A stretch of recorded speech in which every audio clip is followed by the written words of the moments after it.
Ya, kita mulai dengan latihan critical reading dan critical listening. Nah, kita mulai nanti dengan penjelasan teknis, ya. Lalu setelah penjelasan teknis itu, mahasiswa duluan, ya, melakukan critical reading berdasarkan bacaan yang sudah dibagikan, ya, di outline. Setelah itu beberapa satu atau dua, ya, tidak masalah, menyampaikan hasil kerja dari critical reading itu, supaya saya bisa paham, saya bisa mengerti kira-kira apa yang perlu ditambahkan atau diberikan tekanan di dalam menjelaskan template. Saya tidak mendahului dengan menjelaskan template, melainkan didahului dengan kerja mahasiswa, supaya tahu di mana salahnya, agar dalam penjelasan teknis template-nya itu bisa langsung memberikan tekanan pada kesalahan-kesalahan umum yang dilakukan oleh mahasiswa.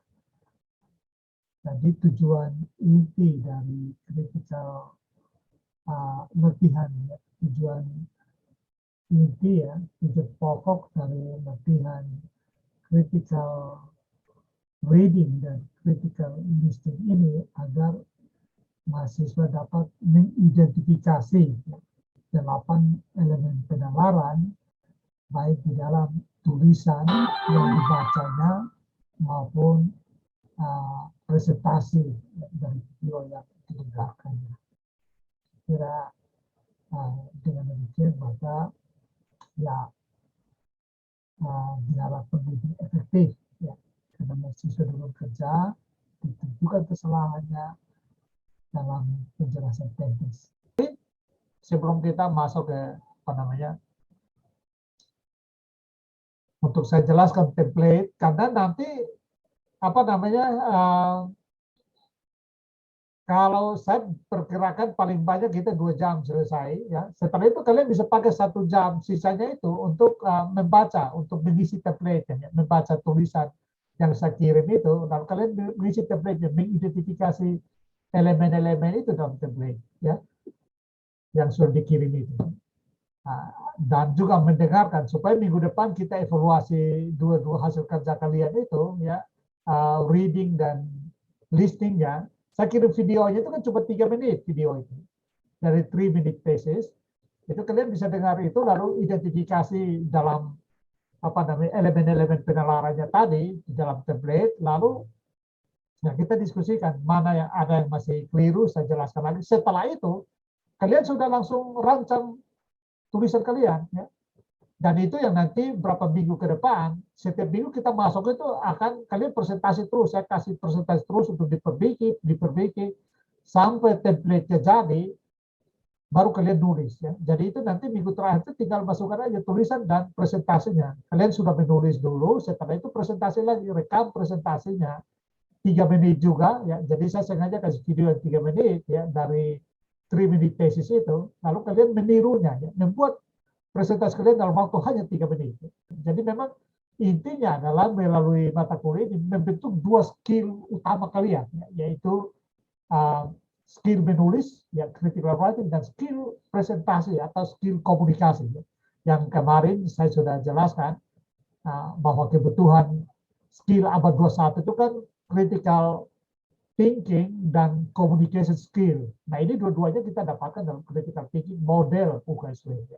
Itu yang dimaksud, karena itu memang kalian dilatih fasih betul nanti kalian dalam hal writing dan speaking. Pak, berarti setelah ini dijelaskan tentang critical speaking and critical reading, ya, tadi. Oke. Iya, Pak. Oke, itu aja, Pak. Yang dijelaskan template-nya. Jadi template-nya supaya kalian bisa pakai baik untuk listening maupun reading maupun nanti writing dan speaking, ya. Jadi kalau Oke. dan reading itu kan membaca pikiran orang lain, ya kan? Tetapi untuk Orang writing lain. berarti pikiran kalian yang membangun Oh ya. struktur penalarannya gitu ya. Berdasarkan standar kritik, critical thinking kan gitu kan? Itu yang dimaksud. Oke, baik Pak. Oke, silakan. Ada lagi? Harus tanya apa harus jelas ya supaya kalau kita suruh masuk ke template baru ada tanya mundur ke belakang lagi ya.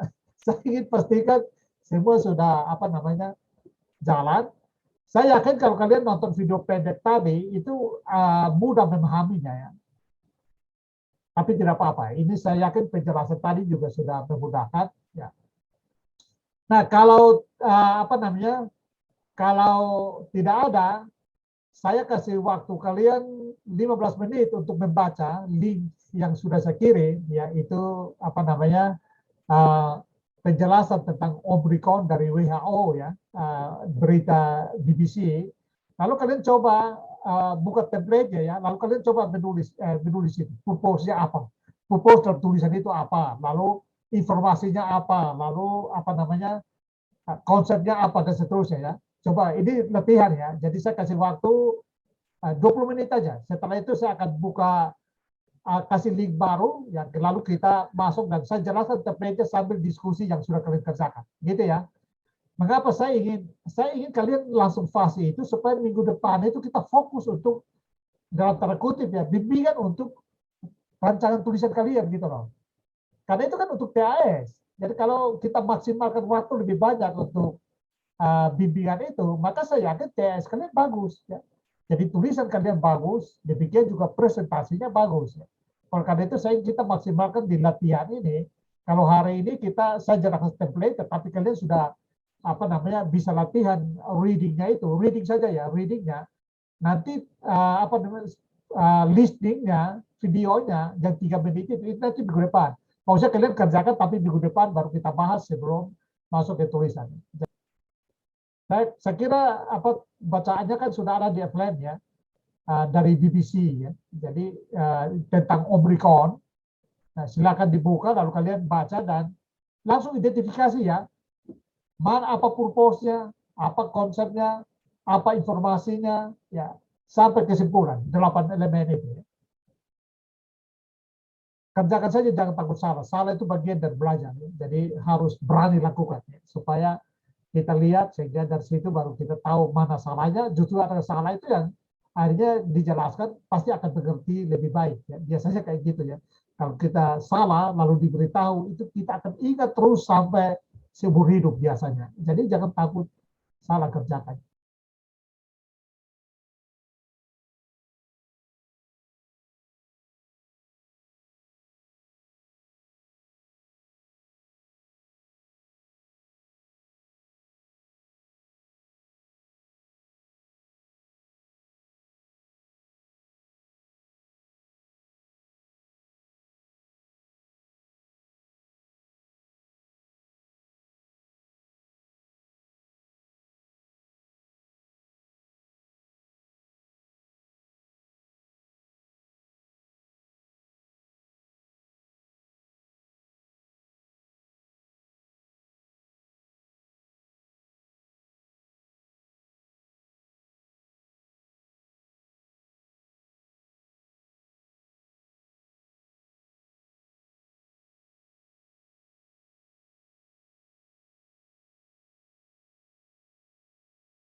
Yang pertama, judul beritanya itu Omikron, seperti apa dan bagaimana asal-muasal varian COVID yang menyebar dengan kecepatan yang belum pernah terjadi. Nah, sebelum saya masuk ke purpose, saya sering ini Pak, sering bikin question. Apa yang terjadi? What? Yang terjadi adalah seperti apa dan bagaimana asal-muasal COVID Omikron. Yang pertama, mulai ke purpose, tujuan. Saya di sini menulis, mencari dan memberitahu seperti apa varian COVID Omikron dan bagaimana asal muasalnya yang sangat cepat menyebar. Questionnya adalah yang pertama, dari manakah COVID varian Omikron berasal dan bagaimanakah penyebarannya yang dapat terjadi sangat cepat. Yang kedua, bagaimana cara pencegahan dan penyembuhan orang yang terjangkit COVID varian Omikron. Konsep-konsep yang bisa dipakai adalah yang pertama asal muasal COVID varian Omikron, penyebaran Omikron atau bagaimana penyebaran Omikron. Yang ketiga cara mencegah penyebaran Omikron. Yang keempat ada tadi teori-teori lain yang berhubungan dengan Omikron. Lanjut ke informasi atau data, ya berarti datanya sudah pasti data-data dan riset yang berhubungan tentang varian COVID-19 varian Omikron yang berisi yang pasti asal-muasalnya atau sumbernya, terus bagaimana penyebarannya, bagaimana berkembang di tubuh manusia, dan penyakit-penyakit apa yang ditimbulkan jika seseorang terkena COVID-19 varian Omikron. Nah, terus asumsinya mungkin terdengar aneh, tapi asumsi saya adalah Omikron bisa cepat menyebar karena sudah berevolusi dari varian-varian sebelumnya, yaitu Alpha dan Delta. Nah, oleh karena itu, nilai atau angka yang terkena COVID Omikron di dunia itu termasuk tinggi, atau dalam kata lain banyak yang terjangkit atau terkena. Itu sih, Pak. Terima kasih. Oke. Terima kasih, Anthony. Saya dapat gambaran ya. Itu sudah oke. Saya langsung nanti saya komen, tapi sekaligus dalam apa namanya menjelaskan template ya. Kamu sudah kerjakan, hasilnya sudah bagus karena masih kantor. Saya belum jelaskan template, kamu sudah bisa kerjakan. Saya kira itu bagus. Ya. Apakah sekarang sudah kelihatan PPT-nya? Sudah, Pak. Sudah, Pak. Masuk. Jadi saya dari presentasinya Anthony itu sudah dapat gambaran kalian memahami ya apa yang dimaksud. Nah, ketika kita membaca ya atau mendengarkan, ingat bahwa kita sedang membaca atau sedang berusaha memahami struktur penalaran orang lain.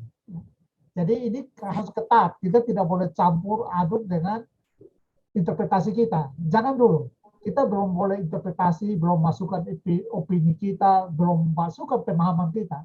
Jadi itu bukan apa pikiran kita belum bekerja. Kita baru mencoba menstrukturkan atau mengidentifikasi struktur penalaran, bangunan penalaran dari penulis atau pembicara. Ya. Jadi sekali lagi, ketika melakukan critical reading dan critical listening, kita sedang berusaha untuk mengidentifikasi atau menguliti ya struktur penalaran dari penulis atau pembicara. Jadi itu harus dipahami prinsipnya di situ dulu. Karena itu ya sekali lagi boleh dikatakan begini, struktur penalaran. Kalau kita bilang struktur tubuh manusia itu terdiri dari kepala, kaki, tangan, organ-organ tubuh yang lain. Jadi itu semua kan bangunan struktur ya kan. Nah sama halnya dengan struktur penalaran itu yang terdiri dari 8 elemen ini. Jadi purpose, permasalahan, konsep, informasi, asumsi, kesimpulan, implikasi dan sudut pandang. Nah, ketika membaca itu, ya kalian sedang mengidentifikasi struktur dari bangunan penalaran penulis atau pembicara. Ya. Itu prinsip yang pertama dulu. Nah, kata lain yang lebih canggih, ya, ketika membaca atau mendengarkan, kalian adalah asesor, ya. Kita sebagai pendengar atau pembaca adalah asesor. Kita sedang melakukan asesmen terhadap kualitas penalaran penulis atau kualitas penalaran pembicara. Nah, kita melakukan asesmen itu dengan menggunakan 8 elemen dasar ini. Nanti kalau sudah fasih baru kita kaitkan lagi dengan kualitas intelektualnya, ya, standar intelektualnya terpenuhi atau tidak dalam setiap elemen itu. Lalu apakah kebajikan intelektualnya juga ada ya dalam tulisan itu atau tidak. Nanti kalau sudah fasih sampai di situ, saya akan jelaskan itu. Tapi nanti khusus di sini kalian hanya diminta mengidentifikasi 8 elemen penalaran di dalam tulisan maupun nanti dalam listing, ya. Nah, jadi fokusnya sekali lagi pada 8 elemen. Kalau masuk ke standar itu mungkin boleh, tapi belum menjadi fokus, ya. Cukup mengenali dulu struktur intinya dulu, struktur dasarnya dulu, yaitu 8 elemen dulu. Nah, karena itu tadi yang Antoni jelaskan, misalnya di opini, ya, opini itu Antoni bukan opini kamu. Yang kamu identifikasi itu opini tulisan, opini penulis, bukan opini kamu. Ya, jangan campur. Pokoknya kamu jangan masuk dulu pikiran kamu ke situ. Ya. Itu pikiran orang. Jadi batasi diri. Saya kira asumsi saya, Pak. Tidak. Ini Ya, asumsi, makanya, bagian asumsinya. itu gunanya situ, ya. Jadi maksudnya saya bilang, kalian presentasi itu membantu saya supaya memahami bagaimana kalian memahaminya, ya kan? Supaya dengan itu lalu saya bisa jelaskan, gitu ya. Jadi sekali lagi ketika kita membaca maupun mendengarkan, itu kita sedang melakukan asesmen terhadap struktur penalaran penulis atau pembicara. Jadi jangan campur dulu dengan kita. Nanti misalnya kalau kita mau kritik atau memberikan pandangan, itu selesai dulu mengidentifikasi semua struktur penalarannya dulu, baru kita mengkaitkannya dengan standarnya terpenuhi atau tidak, baru kita memberikan pandangan. Ya. Jadi ketika memberikan pandangan itu kita betul sudah memahami keseluruhan dari struktur penalarannya. Nah, kesalahan umum selama ini adalah kita baru membaca 1-2 kalimat langsung kritik, kan gitu ya. Nah, itu kan tidak fair, ya, karena belum memahami betul, tetapi kan sudah menyampaikan kritik. Nah, itu enggak. Ya, kadang-kadang orang baru baca judul saja sudah gaya-gaya mengkritik, kan gitu ya. Padahal itu enggak mungkin. Ya. Nah, jadi itu maksudnya seperti itu, ya. Nah, ketika membaca, ya, itu sebenarnya kita berusaha untuk masuk ke dalam pikiran penulis. Ya. Begitupun ketika kita mendengarkan, kita masuk ke dalam pikiran penulis untuk memahami atau mengidentifikasi struktur penalarannya itu, ya, yang terdiri dari 8 elemen yang sudah jelaskan. Nah, ini template-nya, cara gunakan adalah nanti kalian mempelajari ulang, membaca ulang bacaan tadi, lalu kalian tulis judulnya apa, ya. Judul dalam tulisan itu apa? Kan itu kan coba copy paste saja kan. Judulnya apa? Lalu siapa penulisnya, ya. Sumbernya dari mana? Ya, itu masukkan ke situ. Lalu di sini apa purpose dari tulisan itu? Nah, tadi saya kira Antoni sudah menyampaikan purpose, saya kira sudah oke. Tapi harus sekali lagi pastikan itu purpose tulisan, bukan purpose kamu, ya, bukan purpose kita. Ya. Bahwa misalnya Antoni bilang dia menggunakan konsep katakanlah 5W1H untuk memahami tulisan, oh itu oke. Ya. Tetapi yang penting adalah bukan masuk dengan konsep kita, ya. Kita masuk ke dalam pikiran penulis untuk memahaminya, ya. Karena itu purpose penulis apa dalam tulisan itu. Itu harus diidentifikasi dalam purpose. Ya. Jadi sekali lagi, jangan buat purpose-nya kita, ya, sebagai pembaca. Jangan purpose kalian yang dimasukkan di sini. Purpose tulisan, ya. Purpose penulis. Jadi kalian baca lalu temukan apa sih purpose-nya. Kalau dia menjelaskan tulisan kayak gini, kira-kira purpose-nya apa? Gitu ya. Jadi itu yang diidentifikasi dalam purpose. Yang kedua, question. Question itu juga, ya. Pertanyaannya adalah sebenarnya apa yang mau dijawab dalam tulisan ini? Tulisan ini mau membahas apa sih sebenarnya? Nah, itu namanya question, ya. Dirumuskan. Saya kira tadi juga Antoni dari purpose-nya lalu mencoba membayangkan question. Saya kira tepat, ya. Mungkin tidak sepenuhnya, tapi sudah oke, ya. Purpose-nya betul itu, ya, memberikan gambaran sekitar penyebab dan apa bagaimana dia menular dan macam-macam itu ya. Cara mengatasinya, lalu questionnya juga Anthony kemudian buat jadi kalau tidak salah 3 question ya, itu saya kira ya. Jadi pastikan bahwa purpose dan question itu betul-betul terbahaskan di dalam tulisan itu ya. Nah, itu di question. Lalu informasi ya. Informasi itu tidak hanya menyebutkan tadi ya, harus datanya apa saja dimasukkan di sini. Satu, ada berapa sumber berapa data di situ dan sumbernya harus dimasukkan di sini. Datanya dari mana, angkanya berapa, sumbernya dari mana, itu harus dimasukkan. Maksudnya tulisan itu mengutip sumber dari mana. Dia misalnya mengambil dari WHO atau dari mana. WHO ambil dari mana, riset di mana. Itu harus masukkan di informasi ya. Jadi harus lengkap. Karena mengapa lengkap? Karena itu kan gunanya untuk diperiksa kan, diuji kan, untuk melihat informasi ini valid atau tidak, sumbernya valid atau tidak, bisa diperiksa ulang atau tidak, data ini karang-karang atau data benaran gitu ya. Nah itu namanya begitu. Jadi memang berpikir kritis itu harus ketat, ya, terbuka untuk diuji. Karena itu sekali lagi informasi itu pastikan harus detail ya. Ada berapa informasinya apa-apa saja di situ dan pastikan informasi yang digunakan itu adalah dalam rangka menjawab question. Kan ada kaitan nggak dengan question tadi, ya? Dengan purpose, ada kaitan nggak? Ya? Nah, jadi ambil, mungkin ada informasi lain, tapi kalau tidak terkait, katakanlah informasi sekunder, tidak perlu diambil, tidak apa-apa. Yang penting adalah informasi inti untuk menjawab question dan purpose. Ya. Jadi sekali lagi informasi itu data, ya, fakta yang digunakan, contoh kasus yang digunakan. Ya. Dalam tulisan itu ya, jadi jangan ambil dari luar. Dalam tulisan itu, kalian hanya membaca tulisan dan menemukan, lihat ada angka di mana, ambil, pasti itu data kan gitu ya. Ada ambil kasus di mana, ambil, pasti itu data kan gitu ya. Lalu yang berikut konsep. Konsep yang tadi juga Anthony disebut ada sejumlah teori yang digunakan. Teori yang mana? Itu dimasukkan di sini. Teorinya apa? Dia bilang apa? Teori itu bunyinya kayak apa? Masukkan di sini. Ya.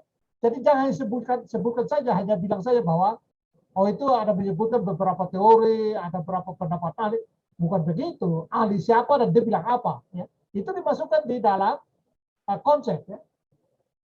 Karena ini kan mengidentifikasi betul struktur penalaran penulis. Ya. Jadi harus muncul di sini. Konsepnya apa saja. Ya. Ada berapa konsep di situ, apa-apa saja, dan sumbernya dari mana. Siapa yang mengatakannya, atau teorinya teori apa, dan teori itu bilang apa. Ya. Jadi harus detail. Ya. Ini bisa saja copy paste dari tulisan itu. Dan tulisan itu konsepnya di mana, copy paste aja di sini masukkan. Nah, lihat sumbernya dari apa. Kalau dia tidak sebutkan sumber, tulis saja konsepnya begini, tapi dia tidak menyebutkan sumbernya apa. Gitu. Atau dari siapa bilang begitu. Tidak apa-apa. Taruh di sini. Karena ini kan sekali lagi kita sedang menyuliti penulis kan gitu ya. Sedang mengobok-obok ya struktur penalarannya untuk kita mengetahui bangunan penalarannya kayak apa. Ya kalau ada sumber yang digunakan, ada teori yang digunakan, tetapi dia tidak gunakan pakai sumber, ya itu disampaikan di sini, tidak apa-apa. Masukkan saja teorinya ini, tapi dia tidak mengatakan dari mana diambil, ya sumbernya dari mana. Di informasi juga begitu. Ya. Bisa saja di informasi digunakan, tetapi dia tidak pakai sumber, misalnya. Nah, ya tidak apa-apa, masukkan saja data ini digunakan, tapi dia tidak sebutkan sumbernya dari mana, misalnya. Mungkin sumbernya dia, sumber WHO misalnya, ya tidak masalah. Nah, jadi itu sekali lagi harus detail sampai ke konsep.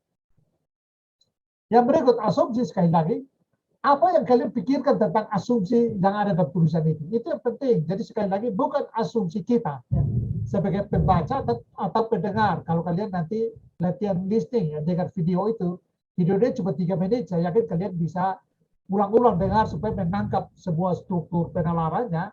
Asumsi itu sekali lagi adalah asumsi penulis dan atau pembicara kalau kita sedang listening. Jadi harus dengar baik-baik. Ya.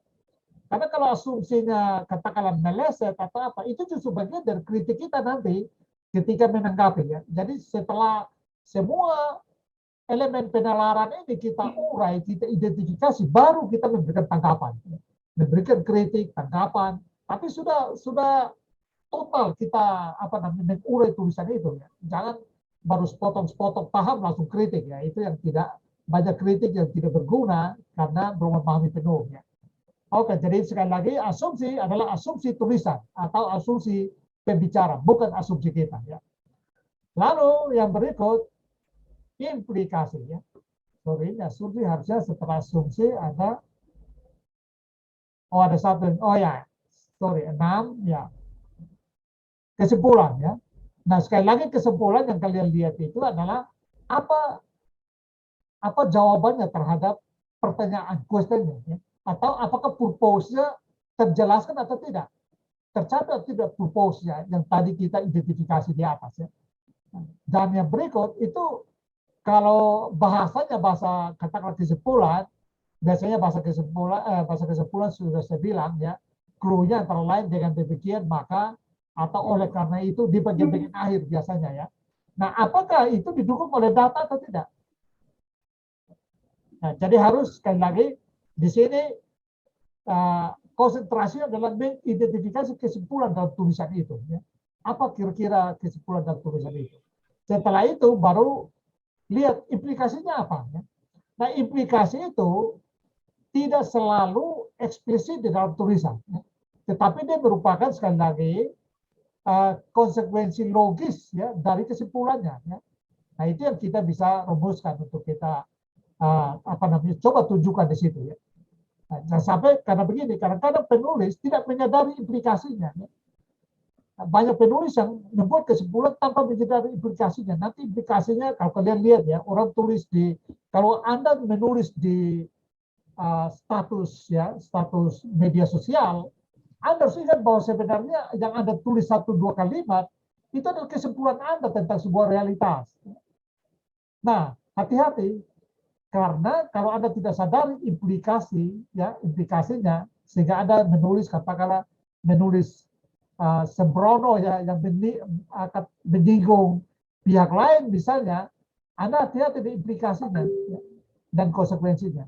Itulah sebabnya berpikir kritis membantu kita. Ketika kita mau presentasi atau kita mau menulis, kita buat dulu rancangannya ya, dengan template. Sehingga dengan template itu kita sudah menyadari implikasi dari kesimpulan kita. Sehingga kita bisa bertanggung jawab kalau digugat misalnya. Kita bertanggung jawab. Karena apa? Karena dia punya dukungan data, hasil interpretasi data. Jadi istilahnya kita tidak sembarangan membuat kesimpulan. Ya.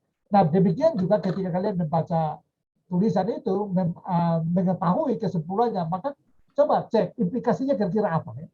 Kalau dia bilang begini, maka apa? Misalnya begini, ambil contoh ya sederhana. Kalau kesimpulannya, dan ini banyak terjadi saat ini ya, bahwa Omicron tidak berbahaya, ini contoh ya kesimpulannya. Kesimpulan bahwa Omicron tidak berbahaya, Anda bayangkan kira-kira implikasinya apa? Implikasinya ya orang akan lepas masker, orang akan berkerumun tidak peduli lagi karena toh tidak berbahaya, toh ngapain kita repot-repot gitu ya, maskeran atau hand sanitizer dan macam-macam ya. Toh para ahli sudah bilang sudah menyimpulkan bahwa tidak berbahaya. Nah ini yang harus diperhatikan ya. Implikasi adalah apa yang terjadi dengan kesimpulan. Nah ini yang kalian harus cek ya, dalam tulisan itu apa implikasinya. Kalau sudah tahu kesimpulannya, apa implikasi. Lalu yang berikut sudut pandang ya. Dari sudut pandang sebagai apa tulisan itu dibuat?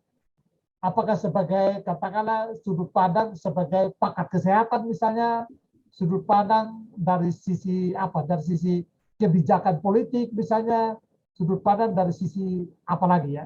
Negara maju misalnya dan seterusnya. Nah, itu yang dimaksud ya. Jadi itu diidentifikasi dalam tulisan ya.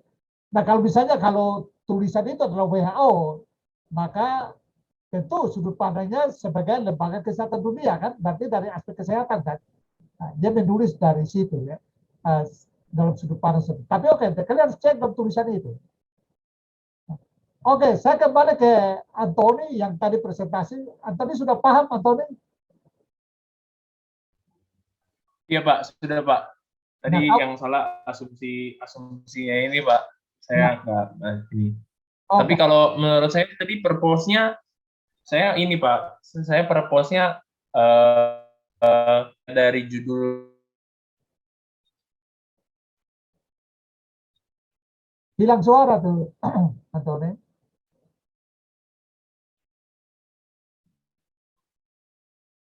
Anthony hilang suara. Oke, sambil menunggu apa Anthony, apakah ada yang mau presentasi punya dia? Gabriel, coba coba kamu presentasi supaya saya lihat. Kamu sampaikan punya kamu, hasil kerja kamu tadi. Silakan. Ini Pak, mungkin Halo, Pak. saya baru mengerjakan ini Pak. Maaf Pak, tadi saya tujuan dan question Pak. Gitu. Anthony tunggu ya. Sudah kamu putuskan Iya. saya ke Gabriel dulu. Nanti Iya Pak, nanti. tadi laptop saya error Pak, mati tiba-tiba. Oh ya, nanti baru kamu kembali ke kamu ya, Gabriel dulu. Silakan.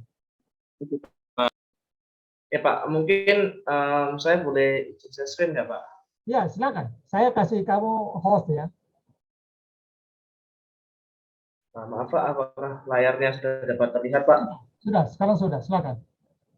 Ya Pak, jadi berdasarkan judulnya tadi kan Omicron seperti apa dan bagaimana asal muasal varian COVID yang menyebar dengan kecepatan yang belum pernah terjadi. Penulisnya itu Fernando Duarte, lalu sumbernya itu dari BBC World Service dan ini linknya. Lalu untuk saya baru mengerjakan purpose dan pertanyaan Pak. Itu question Pak, jadi tidak masalah ya Pak. Silakan. Bagus, tidak apa-apa. Ya Pak, jadi untuk purpose-nya Pak, tujuan dari penulisan atau artikel tersebut itu untuk menjelaskan pada pembaca mengenai asal muasal dari jenis varian Omicron dari COVID-19 dan juga penyebaran dari COVID-19 varian Omicron serta cara COVID-19 varian Omicron menginfeksi tubuh manusia Pak, begitu. Okay. Lalu untuk pertanyaannya saya hanya satu sih Pak. Jadi pertanyaan itu ya dari mana asal varian Omicron COVID-19 dan bagaimana penyebaran dari COVID-19 varian Omicron serta bagaimana cara COVID-19 varian Omicron dapat menginfeksi tubuh manusia, begitu Pak. Oke, itu sudah bagus. Gabriel, sebaiknya di question itu kamu bikin jadi 3 ya. Jadi yang pertama, dari mana asal dari jenis varian Omicron COVID-19, lalu pertanyaan kedua, bagaimana cara penyebarannya. Mengapa perlu begitu? Karena supaya waktu kita mencari datanya dalam tulisan itu mudah gitu loh. Untuk pertanyaan ini datanya ini, untuk pertanyaan ini datanya ini, kan gitu ya. Jadi kalau purpose oke, dia satu kali begitu nggak apa-apa. Tapi di quest itu karena harus clear kan, harus tidak complicated. Karena itu kita harus pecah dia ya. Jadi 3 question ya. Dan nanti supaya memudahkan kamu waktu melacak data yang digunakan di situ untuk menjawab setiap pertanyaan itu. Data maupun konsep berkaitan dengan question itu. Begitu Gabriel, supaya mudah gitu loh ya. Ya Pak, berarti mungkin ini tinggal dipecah begitu ya Pak? Nah, saya kira ya begitu. Pertanyaannya Pak. Nah. Ya Pak. Baik Pak, terima kasih Pak. Ini mungkin saya share screen ya Pak. Ya, oke. Nanti supaya kembali ke Anthony lagi. Sehingga sekali lagi pastikan ketika kalian melakukan itu, sepenuhnya itu pikiran atau semua ide itu ada dalam tulisan ya. Yang kamu buat mulai dari judul, sumber, itu sudah tepat. Ya, sudah tepat seperti itu. Nah, nanti untuk menemukan point of view, kamu harus ketik googling untuk cari tahu siapa si Duterte itu, yang penulisnya itu. Ya. Dari situ kita tahu latar belakangnya apa, sehingga kita bisa membayangkan, oh berarti dia membahas ini dari sudut pandang sebagai apa misalnya. Jadi cara untuk memahami latar belakang atau point of view penulis itu caranya seperti itu. Dengan demikian maka kita paham kenapa dia bilang begitu, kenapa dia simpulkan begini. Misalnya kalau dia orang kesehatan pasti cara menyimpulkannya berbeda dengan kalau dia orang LSM, misalnya kan gitu ya. Atau misalnya kalau dia orang pemerintah, mungkin beda kan gitu ya. Nah, sehingga sudut pandang itu penting untuk ditemukan ya. Oke, terima kasih Gabriel. Anthony, kembali ke kamu, silakan. Ya, baik Pak. Tadi maaf mati error laptopnya. Tadi ini Pak mau memberitahu kalau purpose-nya tadi saya ambil langsung hubung-hubungin dengan judulnya Pak, karena judulnya berbicara tentang seperti apa dan bagaimana asal muasal COVID. Jadi saya membuat purpose-nya memberitahu seperti apa varian Omicron dan bagaimana asal muasalnya gitu Pak. Ya. Bisa cepat menyebar. Itu udah termasuk benar apa gimana Pak? Ya, jadi memang purpose-nya adalah menginformasikan ya, dia bersifat informasi betul ya. Jadi menginformasikan ya.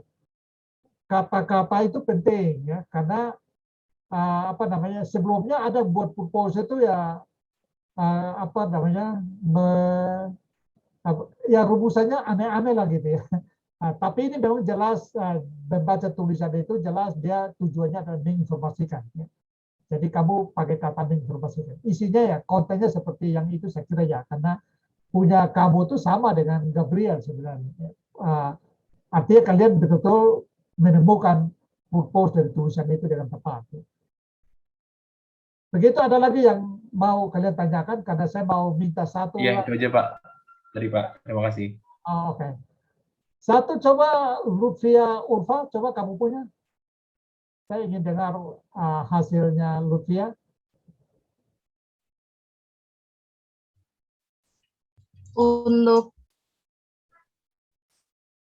purpose-nya punya saya tadi menjelaskan apa itu virus Omikron sama menjelaskan asal-muasal adanya virus Omikron.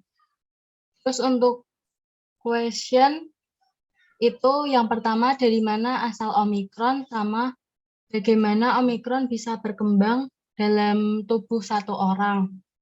Terus apakah virus Omikron bersumber dari hewan sama siapakah orang pertama yang terjangkit Omikron.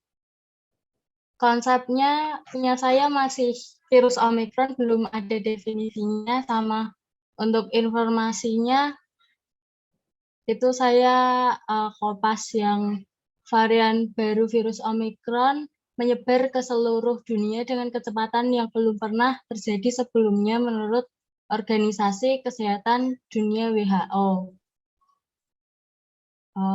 Itu yang asumsi, kesimpulan, implikasi, sudut pandang itu belum, Pak. Oh, oke, tidak apa-apa ya. Nah, jadi apa namanya misalnya ya di apa namanya tujuan salah satu tujuan yang tadi Lutfi bilang ya itu misalnya menginformasikan siapa yang terkena duluan itu ya itu nggak perlu karena itu kan informasinya pendek sekali ya.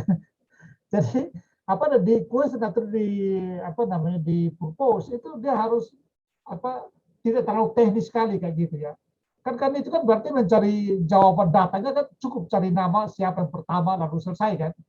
Nah, dia butuh penjelasan yang panjang. Jadi saya kira secara umum oke ya purpose sudah oke, ya, lalu questionnya dan data juga kamu temukan satu itu juga oke. Ya. Kalian selesaikan saja template itu.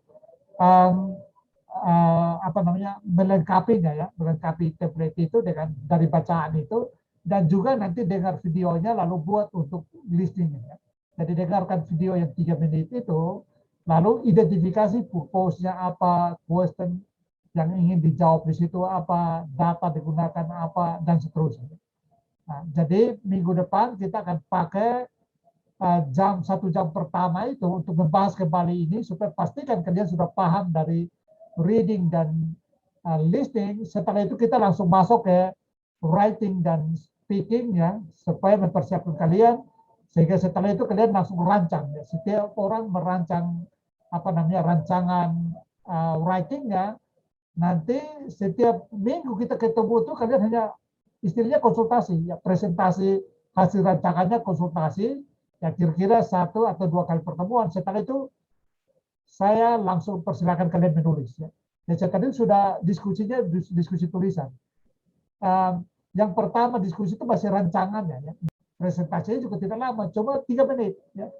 Nah, jadi sehingga kalian bisa mengikuti contoh presentasi yang saya sudah bagikan share untuk kalian jadikan apa namanya contoh dalam membuat presentasi sebenarnya. Secara tidak langsung critical listening itu membantu kalian untuk mendesain ya presentasi kalian untuk nanti kalian presentasikan.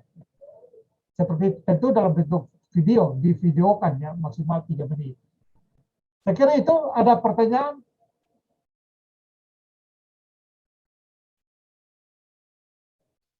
Mungkin saya ingin bertanya Pak.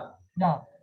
Hanya untuk memastikan Pak. Jadi ini Pak untuk yang membuat video 3 menit itu untuk critical speaking ya Pak. Yang apa? Yang mengenai membuat video itu Pak, itu mengenai critical speaking ya Pak. Betul.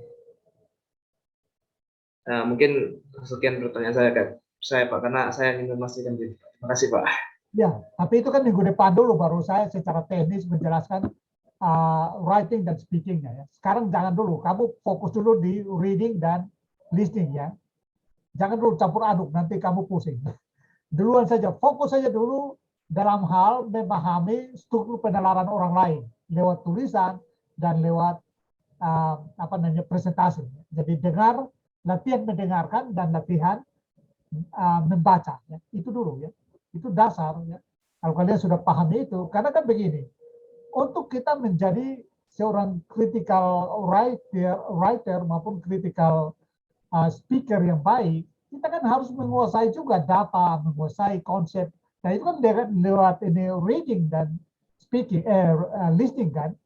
Nah, sehingga reading dan speaking itu sendiri adalah cara belajar untuk menyerap banyak informasi, memahami banyak perspektif, memahami banyak konsep, ya, menguasai banyak sumber data, sehingga ketika kita melakukan writing dan speaking, kita sudah punya koleksi pengetahuan, konsep, perspektif yang kaya. Ya. Karena itu sekarang fokus saja dulu di